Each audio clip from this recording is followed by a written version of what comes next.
E aí, pessoal, tudo bem? Quarta temporada do Investimento à Beça já está no ar.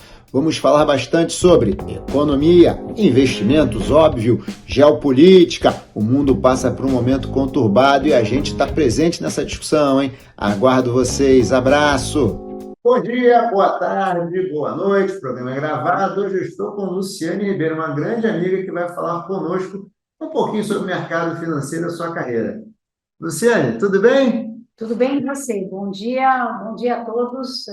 Hudson, queria começar agradecendo aí o convite. É uma honra para mim estar aqui Ah, da Escola de Negócios e aproveitar para parabenizá-lo pelas iniciativas, toda essa possibilidade de capacitação das pessoas do mercado financeiro, enfim, e outros pô, também, pelo trabalho que você tem feito aqui. Muito bacana, muito legal, parabéns. obrigado. Você vê que é uma amiga, né? Uma amiga, né? Obrigado, Não, você gente. eu vi Obrigado. você, né? Acabei de Não, viu? Você foi uma das primeiras professoras, né? Se juntar aqui no grupo. Obrigadão mesmo, super obrigado.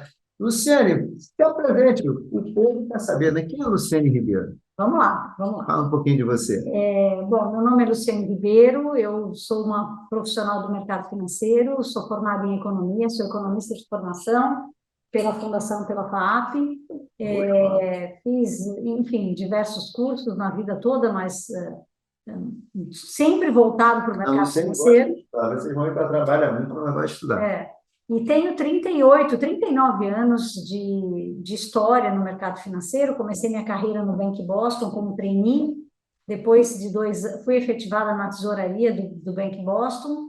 Passados 2 anos, fui para o Safra, fiz uma carreira no Safra, 21 anos de Safra. Nossa, quando eu te conheci. Sendo que dos 21, 12 anos eu fiquei cuidando da fortuna pessoal dos acionistas do banco. Saí do Safra e fui assumir um desafio de ser a CEO para a América Latina da Asset do ABN AMRO aqui no Brasil. Ah, E 2 anos depois, o Santander comprou a ABN AMRO no mundo inteiro, na verdade, o consórcio de bancos, né, não só o ABN, e me tornei Santander e fiquei como responsável pela Asset do Santander no Brasil. Fiquei como CEO da Asset do Santander durante 10 anos. Saí em 2016, fui para o Alfa, para o Banco Alfa, tocar a parte de Wealth também, que englobava lá o Asset, Private e a área de Wealth Management que já tinha. Fiquei quase 2 anos, saí do Alfa e fui tive uma experiência muito rápida na Caixa Econômica Federal, como vice-presidente da área de gestão de recursos. Depois que eu saí da Caixa, eu fui para o BV, fiquei 1 ano cuidando da área de Wealth Votorantim, né? Management, Ah, Votorantim, cuidando da Asset Private, da área de Wealth Management Services, e depois saí de lá e decidi empreender, finalmente, né? finalmente, Depois se juntou a minha aqui. Vamos empreender. decidi empreender. Ah, Então, eu montei, na verdade, um multifamily office, que se chama 3G Capital. É uma asset, na verdade, né? O credenciamento é de uma gestora, e a gente faz a gestão dos recursos de famílias, indivíduos, enfim. E estamos aí, começamos nossa, esse ano, né? A empresa é nova, recente, somos em 5 pessoas, eu tenho mais 2 sócios, e estamos aí, acho que o mercado nossa, tem... Luciane. É, Parabéns, né? É uma trajetória e tanto, hein? Parabéns, nós né? Você sabe. precisamos, assim, empreendendo. Empreendendo, empreendendo. Vamos. Muito importante. Tenho também, dado aí meus muitos anos de trabalho, eu tenho muito trabalho paralelo que eu faço, e faço com muito prazer, pro bono, enfim, eu sou voluntária da Unibis também, na verdade, sou diretora, Unibis. a O que é Unibis é Unibis? a União Brasil-Israel, que cuida, é uma entidade de bem-estar social, Tá. que tem atendimento desde creche até os idosos, né? Então, a gente faz uma série de trabalhos em escolas, para crianças, adolescentes e idosos. Ah, legal. É um trabalho muito bonito, é uma entidade que tem 104 anos no Brasil. Uau! E eu sou a diretora tesoureira, na verdade, eu cuido do dinheiro da Não, Unibis. você de novo com os investimentos, não é isso, né? Com os investimentos, tá certo. Eu faço parte de uma ONG que se chama WIL, Women in Leadership in Latin America. É uma ONG que se preocupa principalmente do empoderamento feminino, né? Na verdade, a gente se preocupa por que é tão difícil para as mulheres chegarem no topo das empresas.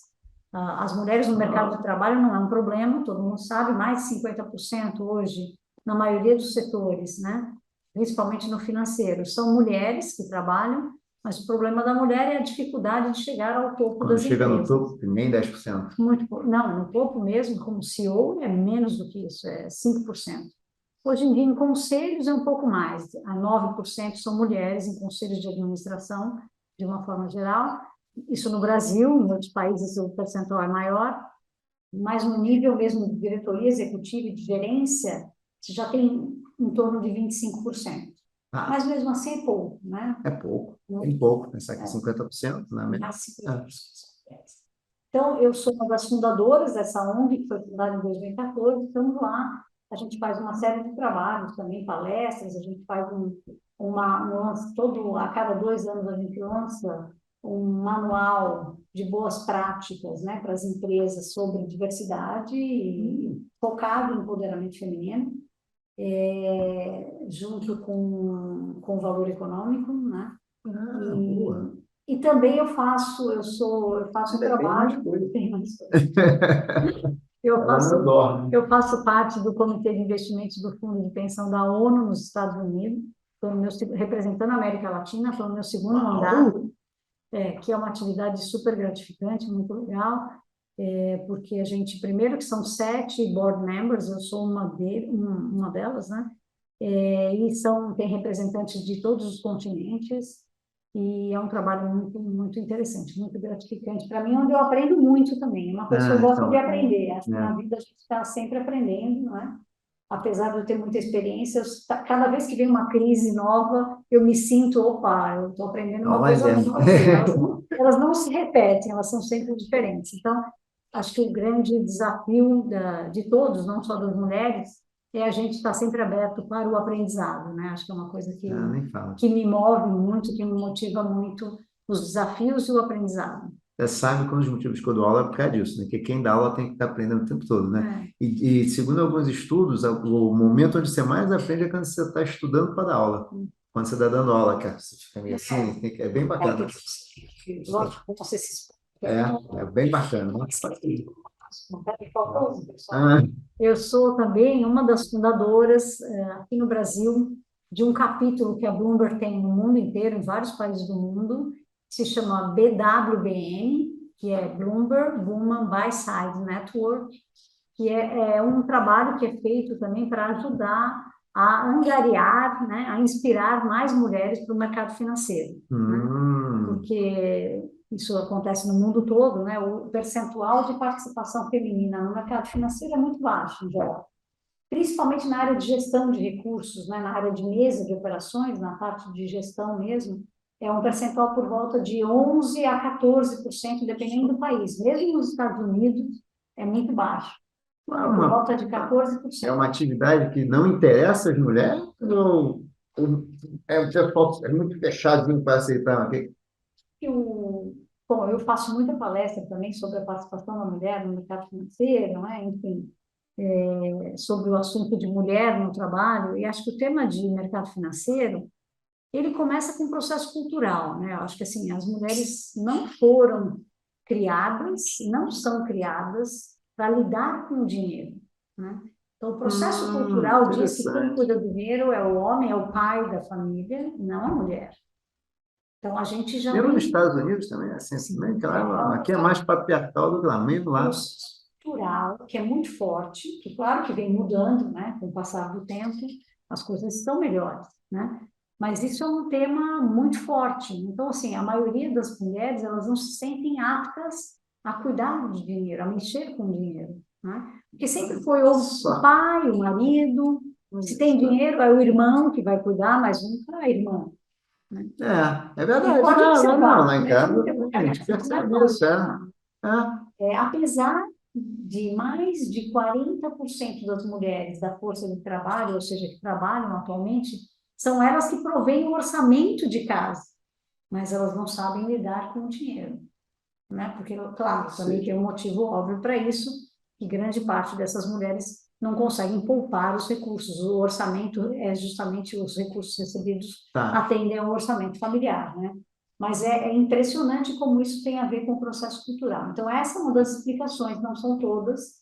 A parte da explicação também sempre foi um ambiente muito masculinizado, onde as mulheres não se sentem parte desse ambiente de trabalho. Então, assim, a mulher tem muita restrição a fazer parte desse ambiente de trabalho. Ela se sente excluída. Ela se sente excluída, muito excluída. Quem se sente excluída tem aquela incentiva, não vou entrar que isso não é... Tá. Então, assim, o que a gente faz esse trabalho na UIL também a gente trabalha muito com isso. A gente incentiva as formandas, as recém-formadas ou as que estão se formando a entrar no mercado financeiro, porque ela tem essa restrição de achar que o mercado financeiro não é para elas. Por quê? Porque o ambiente é muito masculinizado, ainda hoje, né? Imagina na minha época, quando eu comecei... Esse é o ponto, como é que é? Conta um pouquinho para ele. Quando eu comecei... Conta um pouquinho, porque o ponto é assim, você está falando aqui, iniciativas suas em relação a essa questão da inclusão feminina nos mercados de trabalho e tal. E como é que foi a história de Luciane? Porque quando você entrou, devia ser... né? Difícil. Você olhava assim para um lado, olhava para o outro, né? Difícil. Banheiro feminino já devia ser um problema, né? Mas então, eu gosto de contar para todo mundo essas experiências, assim, porque, na verdade, no começo eu estranhava muito, né? Mas aí você começa a aprender, você tem que sobreviver naquele ambiente, né? Porque uma coisa que, para mim, eu sempre falo para as pessoas também, é que a gente tem que fazer aquilo que a gente gosta, porque isso ajuda muito você a se perpetuar naquele ambiente, naquele, né? Por mais difícil que seja, quando você faz aquilo que você gosta, já te traz 50% da motivação que você precisa. Sim, quando você for lá para Banco e Bosta, você já queria Eu estar já na fui casa. no mercado financeiro, eu Tá. gostei muito da área, eu falei, é isso que eu quero para mim, eu quero trabalhar no mercado financeiro. Então, isso posto, né? Falei, bom, agora eu preciso começar a ter outras técnicas para conseguir sobreviver nesse ambiente muito masculinizado. E aí eu fui aprendendo, batendo cabeça, logicamente, mas eu fui criando técnicas que faziam com que eu me sentisse parte daquele ambiente. Então, por exemplo, vou dar alguns exemplos. A minha voz, meu tom de voz era sempre aquele tomzinho de voz, né? Até hoje eu tenho um tom de voz forte, né? É. Eu fui construindo isso. Isso não é uma coisa Não é natural. natural. Por quê? Porque eu precisava me fazer percebida, né? As pessoas precisavam prestar atenção em mim, porque muitas vezes, a maioria das vezes não percebiam, não prestavam atenção. Me largavam lá, escanteio. Então, eu comecei a mudar o tom de voz para todo mundo falar. Quem é essa Você fala pessoa? alto, né? Essa mulher fala alto, forte. Incisivo, assim. Então, era uma das coisas que eu começava a fazer, todo mundo, o que você está falando?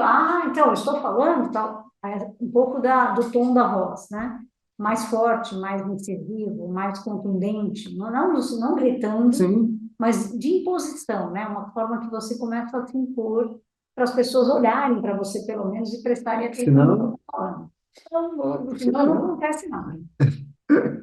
Outra coisa que eu fui aprendendo, né, nesse meio, eu comecei a participar dos grupos, né? Porque muitas vezes eles faziam um grupinho de, vamos almoçar fora, e eu nunca era convidada. Nossa! Não era a única mulher, no meio de muitos homens. Isso é o E contrário. eles queriam estar entre eles para manter o nível de conversa que eles tinham entre eles, que estavam super acostumados. Se entra uma mulher, aí não pode falar palavrão, aí não pode falar aquilo, não pode falar aquilo. Aí já mudava o contexto. Mais alguns anos atrás. Estamos falando de coisas muito... De quando eu comecei, né? Eu comecei em 1983, então faz bastante tempo. Então, era uma forma... Também eu falava, preciso me inserir no grupo, né? Então, o que eu fazia? Eu organizava as coisas. Vamos tomar um shopping hoje no final do dia, todo mundo? Aí, no começo, não ia quase ninguém, porque eu que organizava. Depois começou, vai um, vai dois, vai três, virava um grupo e aí todo mundo ia. Começou a virar um negócio legal. E eu, logicamente, eu me sentia à vontade de entrar no assunto, né? Eu fazia parte daquele assunto, eu tinha que falar. Tinha que falar de mulher, tinha que falar de namorada, tinha que falar, enfim, tinha que falar das coisas que eles falavam sempre, de carro, de futebol. futebol, Foi principalmente. estudar futebol. Foi começar a ler Então, futebol.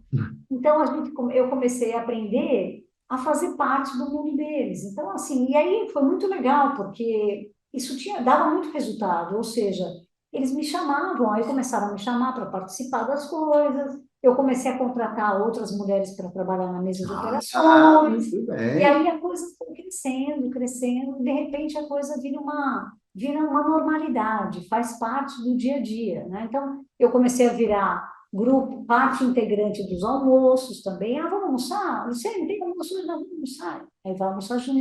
Então, assim, E é virou um importante, negócio essa socialização é muito importante. importante, Muito muito importante importante. para E é todo mundo. possível, né? O que eu acho legal é que é possível, porque aí você começa a entrar nas brincadeiras e você passa a ser uma confidente da pessoa, por exemplo. Você descobre que, de repente, o cara confia em você, começa a te contar a história da namorada, da família, né? Então, assim, você começa a fazer amizades, como você Olha só. constrói no seu ambiente de estudos, na faculdade, né? Como é que os vínculos de relacionamento, né? Então, assim, você percebe que é possível se socializar num ambiente de trabalho que é muito masculinizado. Então, eu fui construindo isso no tempo, e aí eu me sentia em casa, né? Como é que eu me sentia em casa? E foi muito E bom. você acha que hoje, comparando, fazendo um retrato, assim, um recorte, 30 anos para hoje, mudou muito, pouco, está muito melhor? O que Ah, que tem? eu acho que tá muito melhor, né? Ou seja, hoje em dia você tem uma presença feminina muito maior do que na minha época, né? Então, talvez tenham áreas mais específicas que tenham menos mulheres, mas hoje você tem mulher em todas as áreas, né? E com posições importantes também, de chefia, de gerência, superintendência, diretoria, enfim, mudou completamente, né? E acho que tem uma coisa muito boa que principalmente atualmente, né, a mulher está num papel importantíssimo, todo mundo quer saber no tema de diversidade, ESG, enfim, as Você já empresas está nessa pegada há também, muito tempo, hein? é, acho que as empresas também perceberam que você tem um público diverso, não só de gênero, mas a diversidade como um todo, ela é complementar à estratégia do negócio e traduz isso em dinheiro, né? Então, ou seja, Estados Unidos, que é um país que gosta de fazer pesquisa em tudo, tem pesquisas já que atestam, que comprovam que conselhos mais diversos, que empresas com maior grau de diversidade, né, em vários níveis, trazem mais resultados para as empresas, né? E eu acho que é muito evidente as diferenças que a gente tem entre homens e mulheres, né? Acho que os homens são muito bons em objetivos mais focados e as mulheres são mais holísticas, ela tem uma visão mais do Tá. todo. Então, assim, eu acho que essa É, qualidade faz toda a diferença. Eu acho que as empresas valorizam muito mais isso hoje do que no passado. Então, as empresas hoje, elas fazem questão de ter um público diverso, em todos os níveis dentro das suas organizações. Isso mudou completamente. Então, acho que o tema de mesa de operações, ele é sempre um tema mais masculinizado. Mas hoje em dia tem muitas mulheres que participam, enfim. até um pouco que você falou, né? Talvez para uma mesa de operação um negócio muito focado de curtíssimo prazo, né? Seja um pouco uma coisa que ao jeito de pensar masculino tenha mais a ver com isso. Mas Não eu acho sei. que também nos Estados Unidos tem pesquisas que foram feitas entre as diferenças entre os gestores homens e as gestoras mulheres, né? Os gestores mulheres. E tem diferenças importantes. O homem, depois eu até posso passar o link para Por vocês. favor, por Tem favor. pesquisas super interessantes sobre isso que eu já li. Os homens, eles são mais de curto prazo, eles tradam mais, em geral, as posições. As mulheres não tradam tanto, elas mantêm mais as posições por um período mais longo de tempo. Mas isso incrivelmente mostra que depois de um determinado tempo, um prazo de 5 a 10 anos, mostram que os resultados são muito semelhantes. Ah, é? São muito Curioso. parecidos. Super curioso. Então, assim, eu acho que isso é muito importante, porque, de novo, nós estamos criando um mecanismo de diversidade que se complementam, né? Então, tem posições e tem portfólios que você precisa manter por mais curto prazo, tem portfólios que você deveria manter por mais médio e longo prazo. Então, assim, acho que Mas faz é todo engraçado que o que sentido. você falou é que assim, não dá para dizer que não, é ruim Não, curto prazo, não, né? No final das contas, a longo prazo. no médio e longo prazo, os retornos são muito semelhantes. Bem interessante, bem interessante. E você, pelo que eu acho, você é uma liderança inspiradora. Ao longo da sua carreira, assim, porque é uma carreira bonita, né? Assim, a gente se conhece há muitos anos, então não estou rasgando cedo aqui, vai. É uma carreira muito bonita. Eu acho que você inspirou muita gente, né? Que você vê, porque é seu papel assim no mercado. Sim, procurei.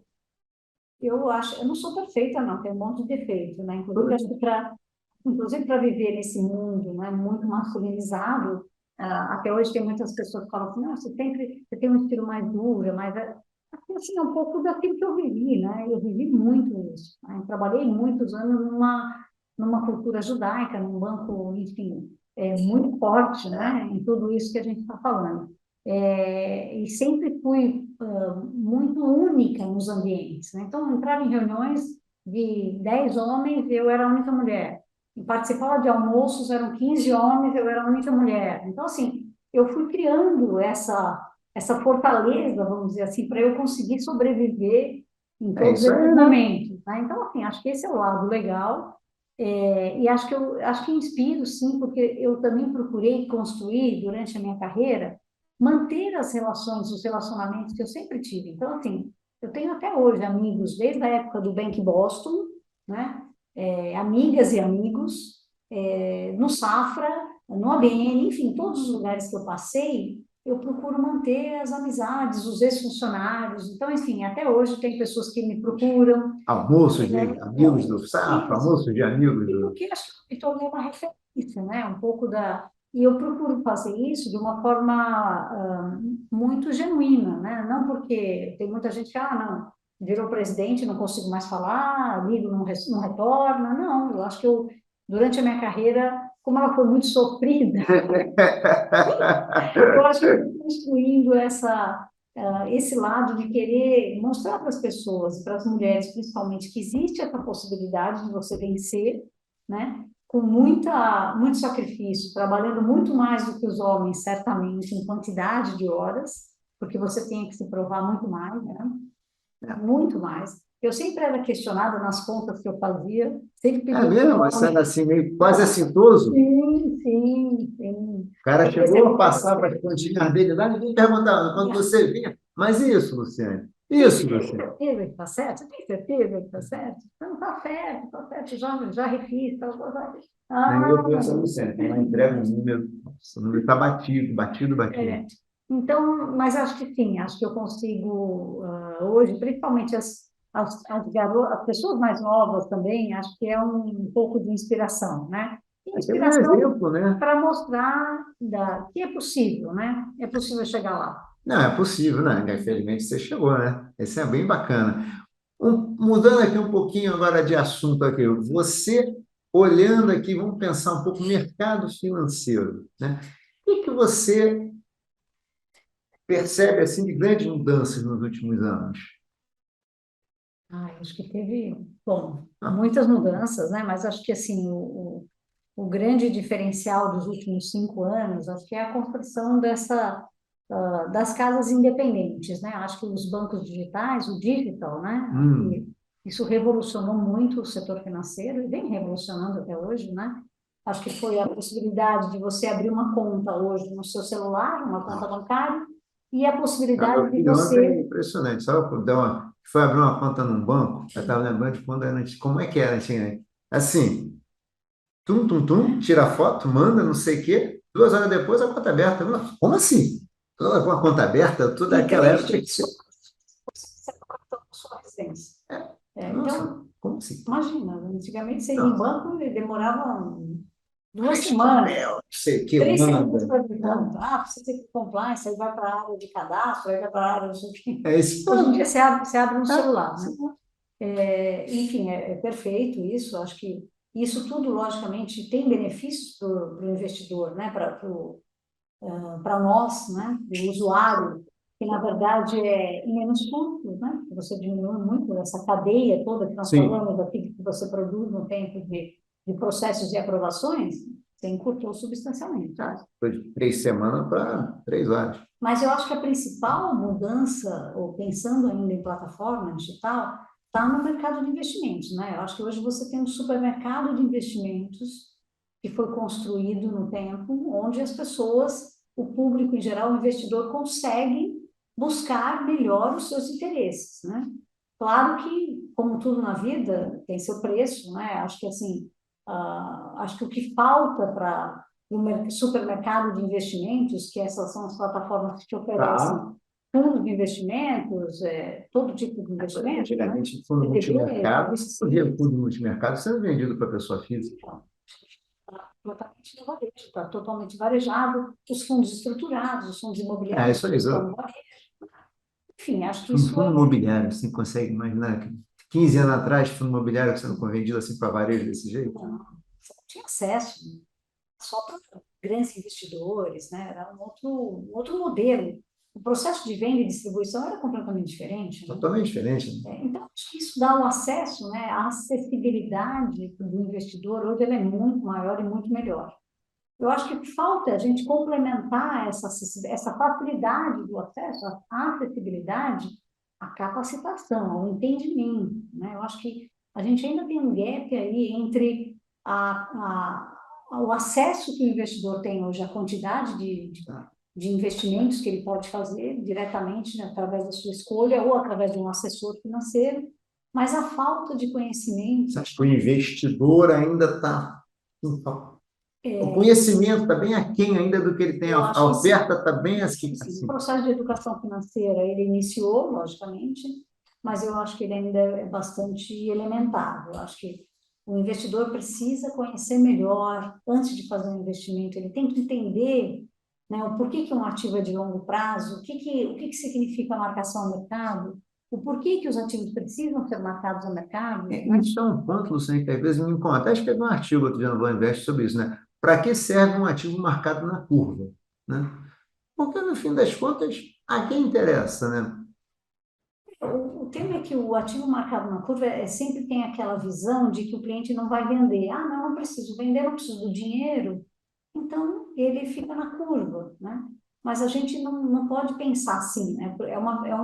É uma mudança de mindset mesmo, porque às vezes você precisa vender um ativo porque você vai comprar um outro melhor, não porque você precisa do Sim, dinheiro, boa, boa. né?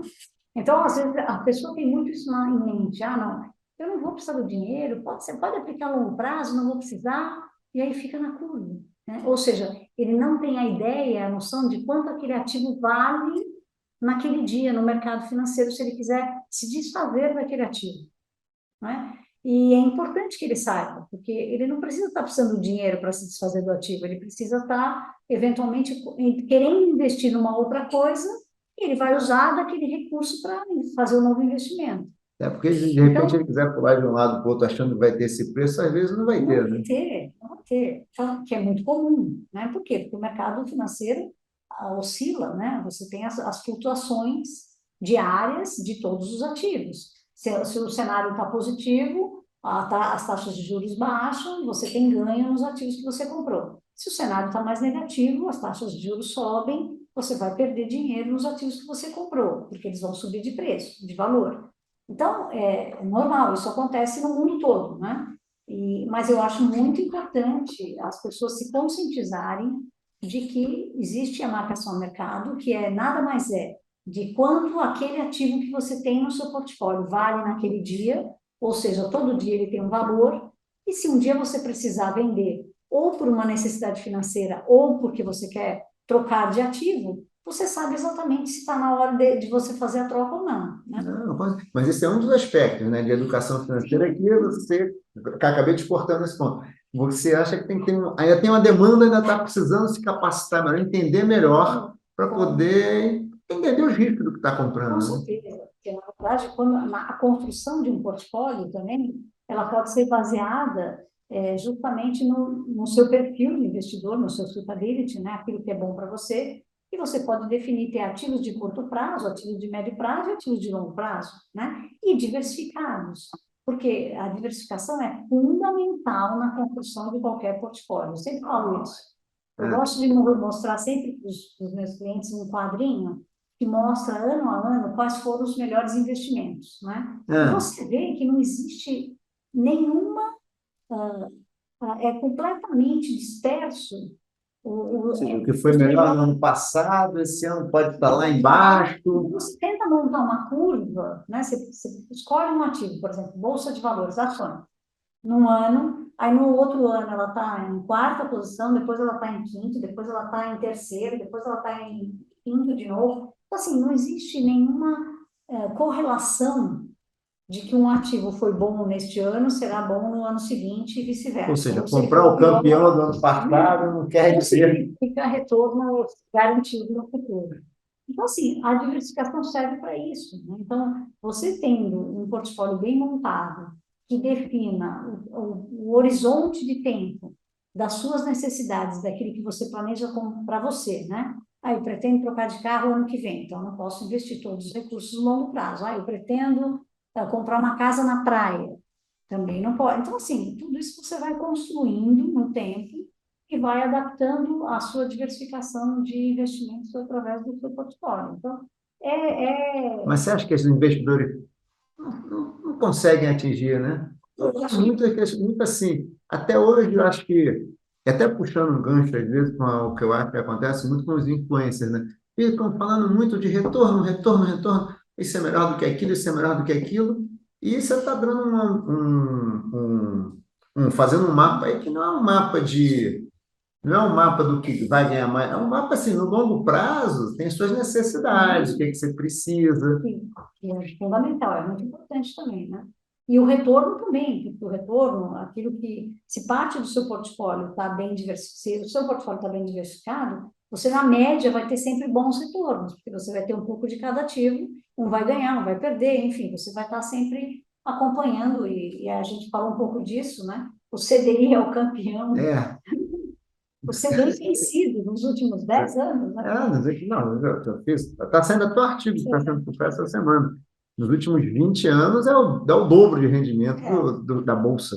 Nos últimos 20 Então, anos. a renda fixa, aí, como a gente viveu, né, no Brasil, a gente sempre teve um cenário de taxas de juros reais e nominais muito elevadas, ele induz muito o investidor a ficar muito na renda fixa e diversificar pouco, né? Acho que a oportunidade que a gente teve de fazer, de fato, o trabalho de diversificação foi quando a taxa de juros chegou a 2% ao É. ano. E aí, logicamente, obriga muito mais a você diversificar seu portfólio para você conseguir retornos melhores, né? Mas com essa taxa de juros muito elevada, realmente ela não induz, ela não leva o investidor a entender a necessidade da diversificação. É. 13, 14% ao ano é uma taxa de juros muito elevada. E bem, cá entre nós, né, Luciane? Pensando assim no investidor, olha, 13, 14% ao ano. Assim, a questão é qual é o nível de rentabilidade estimado que eu tenho que ter para abrir mão disso? Cuja oportunidade, né? Abrir mão disso para ganhar quanto? 18? Pô, mas pode ser 18, pode ser 14, pode ser 10, pode ser negativo. Será que faz sentido abrir mão de 14? É difícil, né? É muito É difícil. muito difícil, é muito difícil. Assim, a história, quando a gente tem elevada, a gente tem uma predominância muito grande ainda da renda fixa, né? É. 70% dos portfólios, em geral, eles estão baseados ainda na renda fixa, em média. Se você olha outros países que culturalmente sempre tiveram taxas de juros muito baixas e até negativas, Estados Unidos, por exemplo, a participação da renda variável, já no início dos portfólios, ela é gigante, ela é por volta de 40%, né? De 35% a 40%. Isso que é não pessoa. Depende de qualquer quantidade, né? Independe do Da volume que você grana. tem. Se o cara tiver pouca grana, ele já vai botar 40% Sim, bolsa. no bolso. Por quê? Mas é porque lá você é induzido ao risco logo de cara, porque a taxa de juros do país é muito baixa, né? E é uma Então, economia também que é engraçada. Nós estamos indo, né, períodos com maior, período com menor, é um país que vem crescendo sempre, né? sim, Aquela toadinha de 2% ao ano, com a bolsa sempre, né? A bolsinha sempre dando uma taxa de baixa, sempre dando um equity premiumzinho, né? e teve nos últimos anos teve o evento de tecnologia que mudou muito, né? A composição do ganho implícito Ah, verdade. nas bolsas internacionais, principalmente nos Estados Unidos, veio muito de tecnologia, né? Tá, Do tá. Face, Ah, Face, Google, Amazon, Google, né? Tesla, a contribuição, a grande contribuição do resultado da Bolsa dos últimos anos vem de tecnologia. De tecnologia. Me diga uma coisa, você agora está pilotando o seu business, como você falou, que é a 3V. E aí você está tendo um contato mais estreito com os investidores, pessoas físicas. O que você está, o que você podia dizer assim, o que eu estou aprendendo com esse contato agora? Hein? Como é que é esse investidor, assim, na sua cabeça? Ah, bem, sabemos que não são investidores com mais granas e tal, não são pessoas já com... Check-offs que a gente não atende o varejo, Isso. mas eu vivo o varejo todo dia, Não, né? pergunta antes, então. O investidor, digamos, com mais grana, também tem mais conhecimento financeiro? A gente também está falando do pessoal que ainda também está precisando entender um pouco melhor o mercado. Tem, tem, mas eu acho que o processo de educação financeira, na minha opinião, ele cabe para todos. Eu acho que, enfim, desde o cliente de varejo até o cliente muito endinheirado. Eu acho que, enfim, Não dá para dizer que se o cara tem mais dinheiro, ele tem mais conhecimento, né? Talvez do mercado Sim. financeiro, quanto as pessoas, ele fica muito mais atualizado sobre os acontecimentos, né? Enfim, mas eu acho que isso não necessariamente significa um conhecimento técnico mais aprofundado Suficiente, digamos. da, da tomada de decisão dos seus investimentos. Então, Tá. eu acho que o processo de educação financeira cabe para todos, e é necessário, na minha opinião, muito necessário. Não, nem diga. Não, eu então que estou nesse dia a dia, então, né? Mas então, voltando aqui, o que você tem nessa sua experiência, assim, o que você tem visto? O cliente pessoa física hoje. Acho que está muito melhor, né? Porque antes ele não tinha acesso ao produto, né? Então hoje eu acho que a grande conquista é a acessibilidade. Então ele entra na plataforma, ele consegue acessar todos os fundos que antes ele ouvia só o amigo dele que tinha R$ 1 milhão no mínimo que conseguia comprar, hoje ele consegue comprar também, né? Isso aí. Produtos que Então, assim, antigamente eram, nossa, eu não consigo. não consigo, o fundo verde, hoje em dia tem todos na plataforma e todos podem comprar, né? Por quê? Porque, logicamente, existe a segmentação e ele vai pagar a taxa mais alta, lógico, a taxa de administração maior, mas ele consegue fazer as aplicações dele. Eu acho que o importante é o processo de aprendizado e capacitação de educação financeira para o cliente tomar um pouco da responsabilidade de onde ele está colocando os recursos dele, aonde ele está Você investindo. também tem essa impressão, às vezes, que quando ele acha, não, mas foi a Luciane que falou. É porque eu acho que hoje existe uma dependência muito grande dos assessores, né? Que é normal, lógico. Eu acho que, assim, eu gosto muito das pessoas que me dizem assim, Luciane, eu contratei você para fazer isso porque eu não sei fazer. Então, óbvio, é natural que isso aconteça. Sim. Que nem a gente vai no médico, porque eu não entendo de medicina, eu preciso consultar um médico para saber o que eu tenho. Então, eu adoro essa definição, porque de fato é isso, o cliente não precisa saber tudo, senão ele não me contrataria, né? Mas eu acho que assim é importante ele ter um nível básico de conhecimento dos tipos de investimentos, o porquê da marcação ao mercado, qual a importância disso, qual é a diferença de quanto ele paga para o seu assessor financeiro vis-à-vis a diferença dele estar num banco e estar num assessor financeiro, né? Então, assim, tudo isso por quê? Porque tem custos implícitos, porque tem conflito de interesses, como tinha no banco, tem no assessor. Então, assim, é importante ele conhecer isso. Acho que Essa questão do conflito era até interessante que você falou, né? Porque o conflito de interesse não surgiu porque tem um assessor independente, né? Mas também ele existe ou seja, ele existe em qualquer processo de venda, né? ele existe em qualquer modelo de negócio. Sim, acho que isso é importante o cliente saber. Às vezes, muitas vezes já ouvi o cliente falar, não, agora eu saí de banco, porque o banco ganhava muito, agora eu estou no assessor financeiro. Mas ele também tem a mesma coisa, porque as pessoas têm que pagar os custos, as despesas. Tem que comprar leite das crianças, né? Precisam ser remunerados de alguma forma, né? Então, assim, acho que esse tema do conflito de interesse é importante para não para ele saber se o assessor ganha mais ou menos, não é isso que nós estamos falando, né? É para ele entender o tipo de investimento que ele está fazendo, porque às vezes o investimento que ele está fazendo está relacionado, está conflitado com aquilo que o assessor está ganhando. Então, assim, é para ele entender onde mais incomoda a parcela do conflito de interesse, né? Porque o ponto não é que o cara vai ganhar, né? Ganhar faz parte do negócio, né? A questão acho que é o investidor entender, conseguir perceber o seguinte, fazer aquela pergunta, né? Você está me vendendo isso por quê? Porque ele é bom para Para mim, mim ou para para o meu você? perfil É, como investidor, ou porque você, né, tem uma receita maior ó. E na hora você de vender esse responde, não, produto. acho que aqui faz sentido, e pronto, é uma conversa. Acho que Mas transparência, né? transparência é fundamental, né? Acho que o mercado evoluiu muito nisso também, né? Não vamos menosprezar, acho que assim, a CVM, junto com a Anvima, o regulador, o autorregulador, fizeram um papel, construíram aí um papel muito importante e relevante de Ah, regulamentação, de transparência das informações, taxa de administração, que, ó, enfim, acho que tudo isso melhorou muito, taxa de não, performance. eu me lembro, Luciane, assim, alguns 20 anos atrás, até um pouquinho mais talvez, aqueles papos assim, ranking de o campeão da semana, né? O cara foi o campeão da semana, pegava uns períodos em 82 dias que ele foi campeão e fazia propaganda,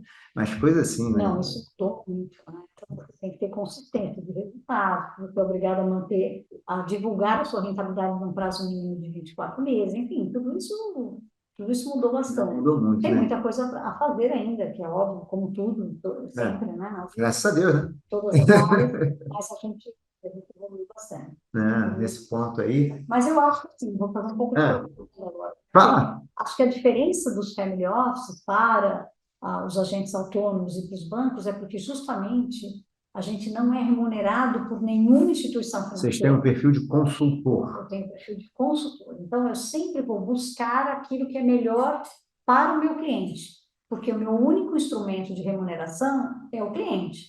Então, logicamente, eu vou fazer o melhor por ele, porque é ele que vai ser o meu cartão de visitas para me apresentar a outros clientes. Então, eu Certo. sempre digo isso, olha, ele é o meu principal foco, né? Então, eu sempre vou procurar fazer o melhor para o meu cliente, porque é ele que vai me indicar outros clientes.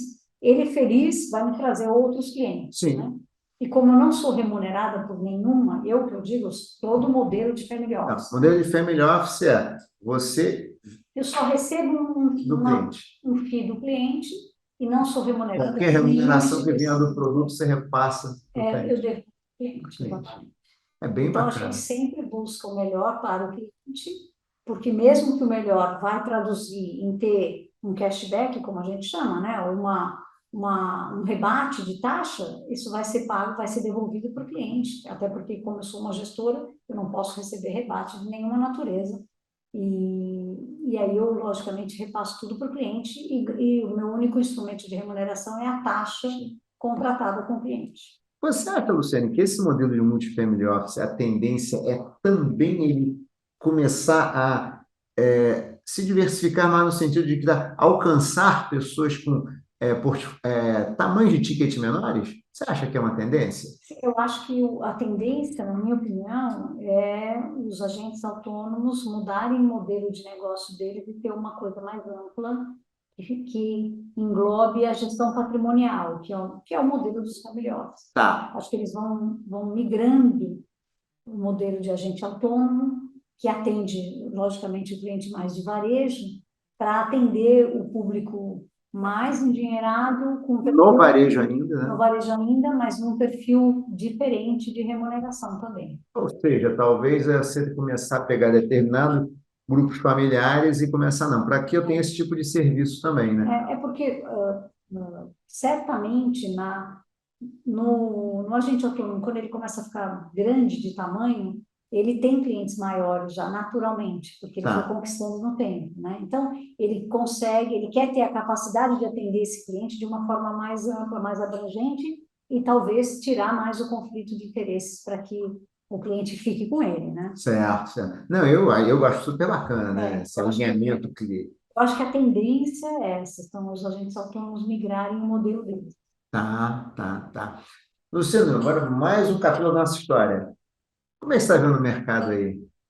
Porque a gente está numa situação, sim, como você falou, cada crise é uma crise, né? É. Mas vamos lá, a gente hoje tem uma guerra Ucrânia-Rússia, uma taxa de juros no mundo subindo, inflação, né, de um jeito que a Europa, os Estados Unidos não viam há 40 anos. E aí, como é que você está vendo a economia no mundo hoje? Bom, minha opinião pessoal é que eu acho que no Por Brasil, favor. eu acho que no Brasil a gente está numa situação muito positivo, por incrível que pareça, né? Diante de um processo. Então, por favor, conta aí.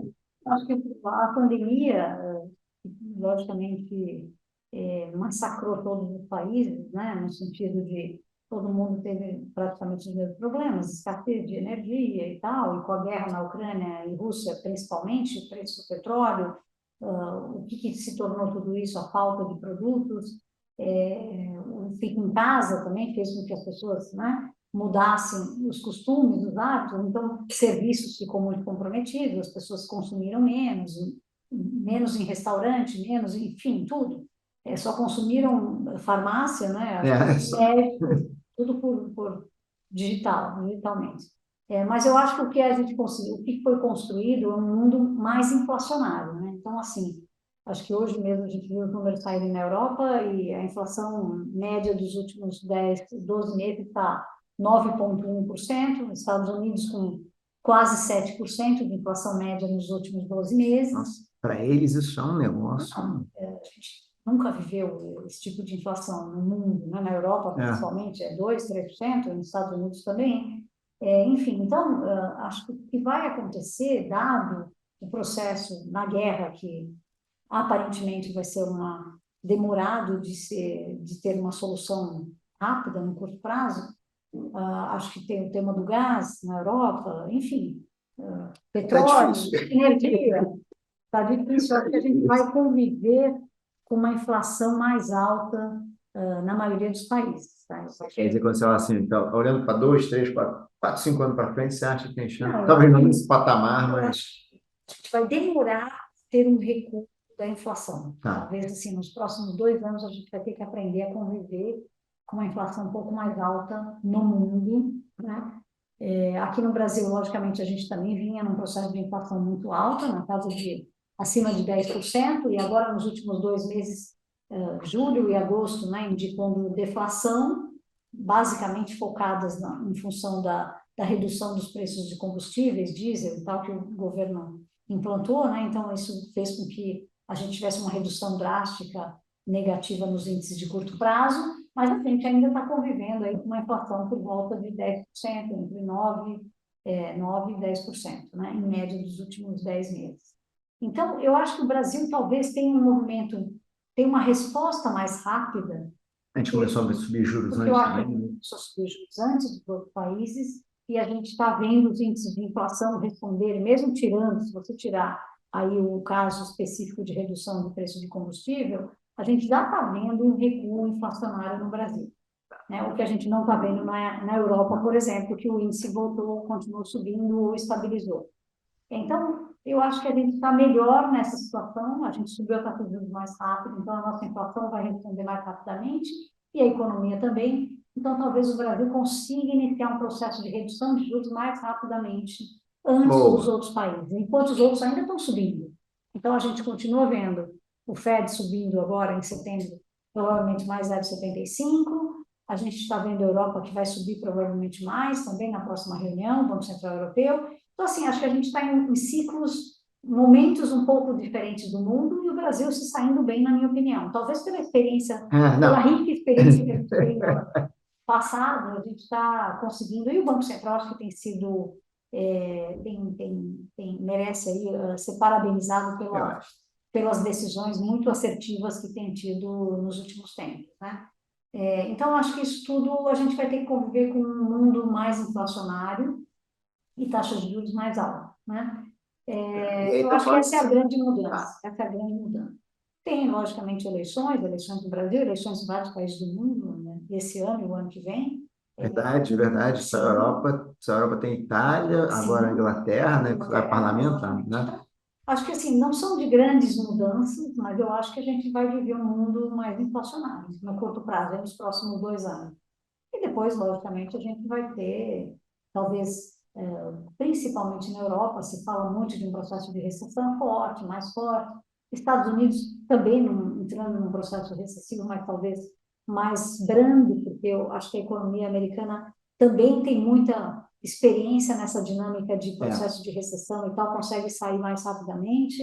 E a China também, que está desacelerando o crescimento econômico, que é o grande impulsor, né, do mercado mundial de importador de tudo, acho que a China tem um movimento do governo ajudar Mas também através de tem seus mecanismos. limites também, né? Mas acho que a China talvez está reduzindo o crescimento na faixa de 5%, 6%, 5% mais, mas eu acho que aí a gente tem sempre o governo com uma mão pesada aí conseguindo Uma mão invisível, né? fazendo um movimento de ajudas às empresas, enfim, como a gente viu no setor imobiliário, agora no curto prazo, né? E acho que pode Mas é um acontecer mundo outros. de mais inflação e Sim, menos crescimento, né? menos crescimento, É com um mundo certeza. que fica mais flat, né? Não tem Com muito certeza. jeito, né? Acho que vai É. E agora, então, aproveitando aqui e já caminhando aqui para o nosso final, como a gente sabe, a gente tem um tempinho aqui, né, para não passar muito. E Brasil longo prazo, Luciane? Eu assim, tenho ficado tão assim quando eu olho o Brasil longo prazo. O que que você... Eu acho que o Brasil é uma potência, né? Quando a gente olha como nação, né? Vamos esquecer Os momentos. o momento atual, política, eleição, mas quando se fala em Brasil é o principal país da América Latina. Nós somos exportadores de commodities que o mundo precisa e de alimentos. Então, assim, nós seremos certamente o principal país de energia renovável do mundo, já somos o primeiro em energia renovável e seremos o fornecedor disso no curto prazo. Assim, eu acho que é só olhar a capacidade que a gente tem de investimentos em infraestrutura que o Brasil precisa e que tem conseguido, né? Claro que talvez não volumes tão grandes, porque a gente está vivendo aí nos últimos 2 anos de pandemia e um cenário macroeconômico mais adverso, mas assim, o Brasil é uma potência, né, de infraestrutura, de ferrovias, rodovias, aeroportos, privatizações que já estão acontecendo, né? Eu acho que o Brasil é uma potência. E quando você olha o agronegócio já está mostrando isso para nós há mais tempo. Porque tem muita gente que não gosta de olhar, mas olha para o agro. Né? Eu acho que o Brasil é uma potência, eu não tenho a menor dúvida disso. A gente vai ser exportador de muito mais coisa, principalmente de energia no mundo. Eu acho que a gente vai ser um catalisador importantíssimo para isso. E energia limpa também, né? A gente Ele aqui tá ali no top, né? Energia isso. renovável, energia limpa é o Eu top acho que o hoje, Brasil né? hoje em dia é uma referência em muitas coisas e a gente, como brasileiro, precisa se apropriar mais disso e fazer com que outras áreas de negócio se tornem também. Acho que a gente tem muita Às vezes capacidade de ser muito rico, muito a rico. impressão que eu tenho às vezes é que a gente consegue andar bem, apesar de parece que o sistema político brasileiro parece que é meio disfuncional e não, se tivesse funcionando direito, a gente não estaria assim, parece que a gente tem um crescimento travado, né? Eu acho que sim, mas acho que a gente precisa. Tem muitas reformas que a gente precisa fazer. Nós começamos a fazer a reforma da Previdência, que era muito importante para o Brasil. Acho que tem uma reforma tributária importante para a gente fazer ainda. Mas eu acho que se você conseguir, com micro-reformas que a gente já vem fazendo, né? Sim. Desburocratização, criar uma série de coisas, fazer a reforma tributária para você melhorar essa dinâmica, acho que o Brasil tem um espaço enorme para crescer e ocupar uma posição de destaque em muitas áreas de negócio. Eu costumo, acho bem parecido com o que você falou agora, eu costumo dizer que o Brasil é muito grande e tem tanta coisa por fazer que, assim, se começar a fazer, é só começar a fazer. Só infraestrutura é um pacote de algumas centenas de bilhões de dólares, né? Só de infraestrutura. Assim, se começar a atacar ferrovia, rodovia e tal, Olha o Vale, olha o resultado dessas empresas, olha o que a gente está conseguindo, né? Em anos difíceis, né? Em anos de muita, enfim, de consumo menor. Então, assim, acho que tem muita coisa para ser construída no Brasil ainda. ai, que bom, que bom. O senhor, infelizmente, está chegando ao final. Queria saber se tem alguma coisa que a gente não tenha falado aqui, que você gostaria de estar abordando, alguma mensagem que você pudesse deixar aí. Espero ter outras oportunidades. Com certeza. É sempre muito bom compartilhar com as pessoas, não só a minha história, mas opiniões e tal. Acho que cada vez mais a acessibilidade está aí também. A informação está para todo mundo, a hora que quer, do jeito que quer. Isso é muito bom. Acho que reforça a democracia, reforça o nosso papel como cidadão, como brasileiro, e isso me deixa muito feliz. Compartilhar informações e opiniões, para mim, é muito importante. Ah, você estará aqui várias vezes, não se preocupe. Obrigada, obrigada. Eu que agradeço, Jane. Super obrigado, hein? Gente, mais um episódio de Investimento Aberto hoje com Luciane Ribeiro, minha grande amiga. Obrigada. Obrigado, Tchau, tchau. Luciane. Tchau, tchau.